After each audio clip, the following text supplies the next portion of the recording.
আমি গ্রামের একজন সাধারণ বিবাহিত মহিলা, আমার বয়স এখন মাত্র ২০ বছর। আমি দেখতে খুব সুন্দর, কারণ অনেকেই আমাকে বলেছে যে আমি খুব আকর্ষণীয় দেখতে এবং সবাই আমার সাথে সম্পর্ক গড়ার চেষ্টা করে। আমার স্বামী আমাকে শহরে নিয়ে গিয়েছিল।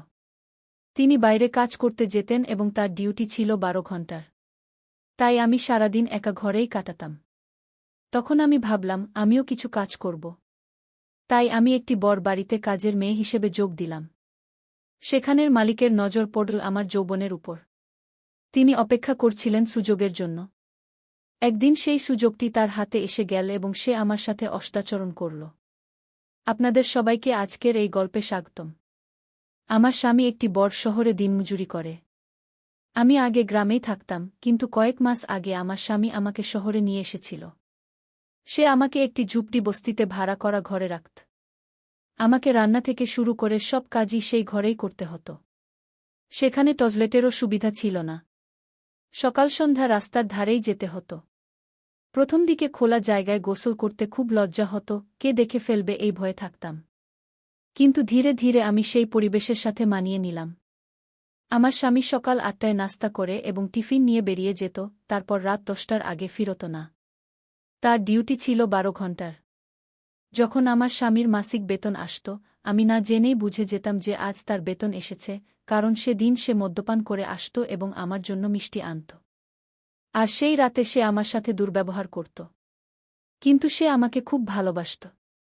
তবে তার বেতন এত কম ছিল যে সে আমার জন্য কখনো শাড়ি বা অন্য কিছু কিনে দিতে পারত না। একদিন দুপুরে আমি আমার ঘরে শুয়েছিলাম, তখন দরজায় কিছু শব্দ শুনলাম।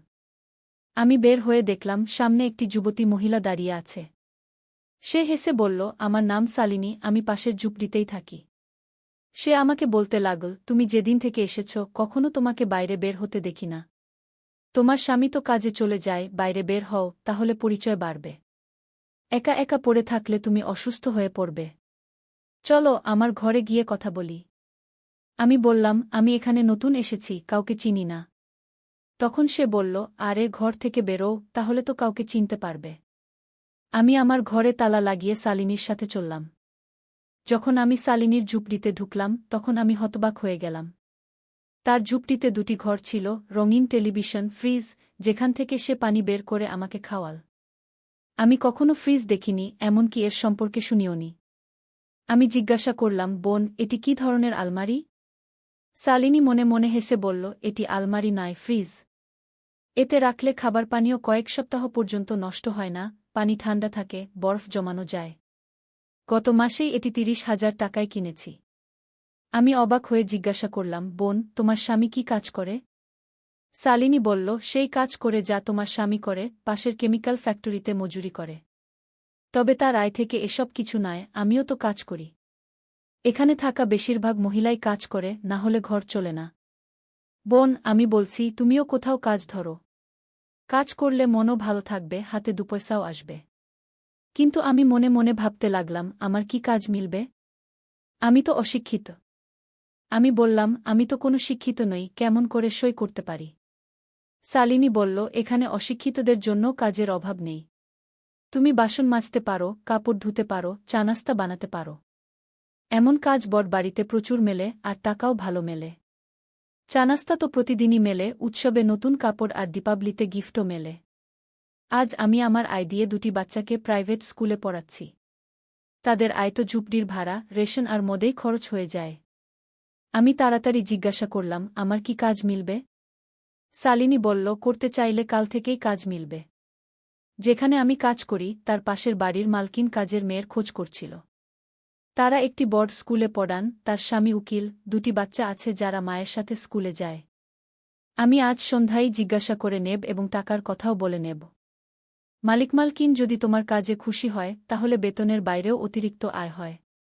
এই সময়ে শালিনী প্লেটে বিস্কুট আর নমকিন সাজিয়ে আমার সামনে রাখল, গ্যাসে চা চড়িয়ে রেখেছিল। চা পান করার পর শালিনী আমাকে বলল যে আমি চাইলে এখনই তার সাথে যেতে পারি। ম্যাডাম দুটো বাড়ি আসেন, আজই কথা পাকাপাকি করে নিই এবং কাল থেকে কাজে লাগি। শালিনী আরও জানাল যে প্রতিটি কাজের জন্য আলাদা পেমেন্ট দেওয়া হয়। যদি পরিষ্কার করার কাজ করতে হয় তবে তার জন্য, কাপড় ধোয়ার জন্য আলাদা ৩০০ আর সব কাজ করাতে হলে কমপক্ষে ৯,০০০। শালিনী কাপড় বদলাতে লাগল। সে আমাকে বলল, চল তুমিও কাপড় বদলে নাও। টাকার কথা আমি করব।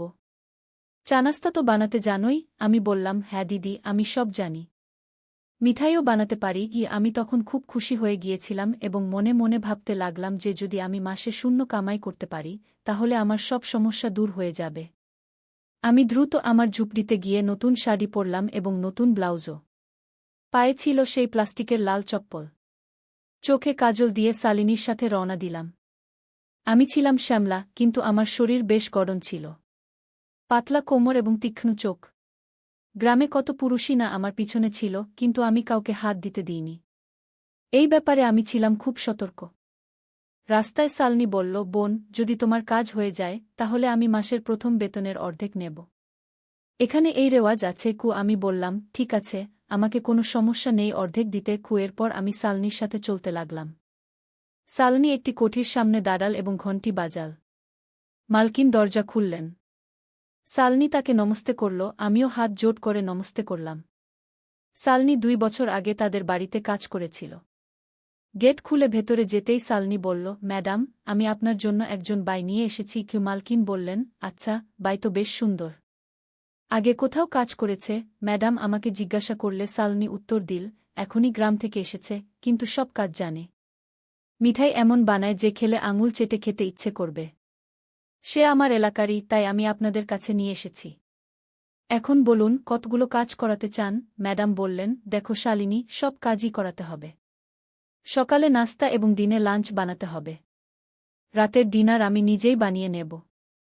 কাপড় ধুতে হবে, পরিষ্কার পরিচ্ছন্নতা, বাসন মোছা, এই সব কাজ। সকালে তাড়াতাড়ি আসতে হবে। আমি 7টার মধ্যে বাড়ি থেকে বেরিয়ে যাই। এরপর ম্যাডাম দরদাম করে জিজ্ঞেস করলেন, কাল থেকে কাজ করবে? আমি বললাম, আমি কাল থেকেই চলে আসব। কাজ তো করতেই হবে, তাহলে কাল আর পরশু কি? রাতে যখন আমার স্বামী বাড়ি ফিরল, আমি তাকে সব কথা শুনালাম। সে বলল, এটা ঠিক আছে যে তুমি কাজে যাবে, কিন্তু কোঠায় থাকা লোকেরা খুব খারাপ হয়। তারা কাজের মেয়েদের উপর খারাপ নজর রাখে। এই শালিনী খুব চালাক মহিলা, যে কোঠায় কাজ করে সেখানে পুরুষদের ফাঁসিয়ে সে প্রচুর টাকা আদায় করে। এমনি এমনি নয়, তার কাছে ফ্রিজ আর দামি দামি জিনিসপত্র আছে। এতে আমি বললাম, আমার উপর কেউ এমনি হাত তুলতে পারবে না। গ্রামেও আমার পিছনে কিছু বকে যুবক লেগেছিল, কিন্তু আমি কাউকে ঘাস দিইনি। একদিন দুপুরে আমি নল থেকে জল নিতে গিয়েছিলাম। জ্যৈষ্ঠ মাসের দুপুর, রাস্তা একদম নির্জন ছিল। তখন কোথা থেকে বাবু সাহেবের বড় ছেলে এসে হাজির হল আর হঠাৎ আমার হাত ধরে ফেল। আমি তাকে এমন ধাক্কা দিলাম যে সে পড়ে যেতে যেতে বেঁচে গেল আর তারপর দৌড়ে পালাল। আমি দমে যাওয়ার মেয়ে নই। আর এখন আমি কথা বলেও ফেলেছি। দুনিয়ায় ভালোমন্দ সব ধরনের মানুষ আছে। আমি আমার স্বামীকে বোঝালাম, সে মানল এবং বলল, তুমি যেমন ঠিক মনে করো। আমি তোমার উপর পুরো বিশ্বাস রাখি। পরের দিন আমি সকাল সকাল উঠে শালিনীকে নিয়ে 6টার মধ্যে কোঠায় পৌঁছে গেলাম। মালকিন আমাকে সব কাজ বুঝিয়ে দিল। আমি দ্রুত মোছা লাগালাম, গ্যাস জ্বালিয়ে চা বানালাম। মালকিন বলল, তুমিও সময়মতো নাশতা করে নিও। চাইলে বাথরুমে গোসলও করতে পারো। সাহেব বেরিয়ে গেলে কিছু কাপড় আছে, সেগুলো ধুয়ে ফেলো।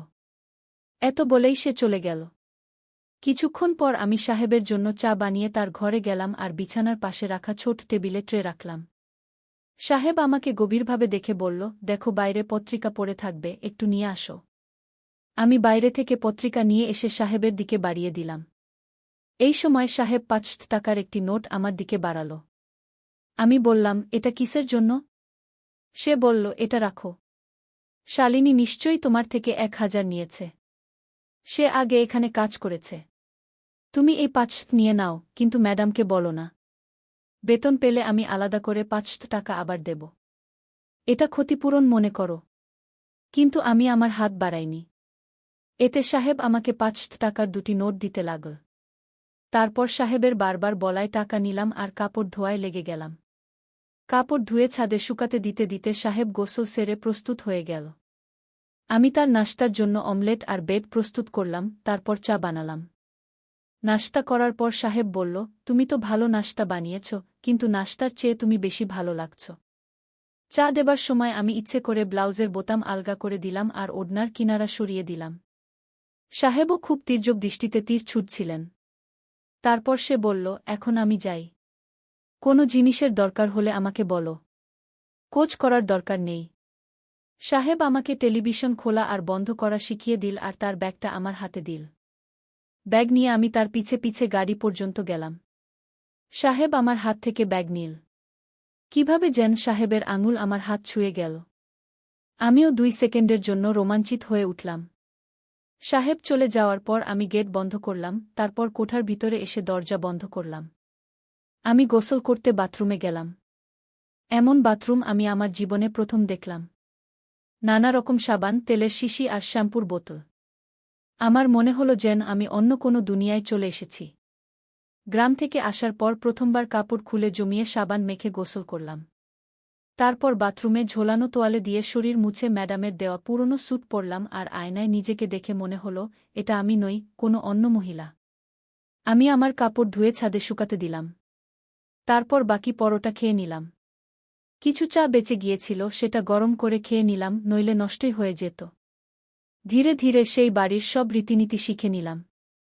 সব কাজ তাড়াতাড়ি সেরে ফেলতাম আর কাউকে অভিযোগের সুযোগ দিতাম না। ম্যাডাম আমার কাজে বেশ খুশি ছিল। 1 মাস কখন কেটে গেল টেরই পেলাম না। মাস পূর্ণ হতেই ম্যাডাম বাকি বেতন দিয়ে দিল। সেদিন আমি বেশ খুশি ছিলাম। সন্ধ্যার মধ্যে যখন আমি বাড়ি ফিরলাম, প্রথমেই 1000 টাকা শালিনীকে দিয়ে দিলাম। শালিনী আমাকে চা খাওয়ালো আর খবরাখবর নিল। সে ইশারায় জিজ্ঞেস করল, সাহেব থেকে কোনো সমস্যা তো হয়নি?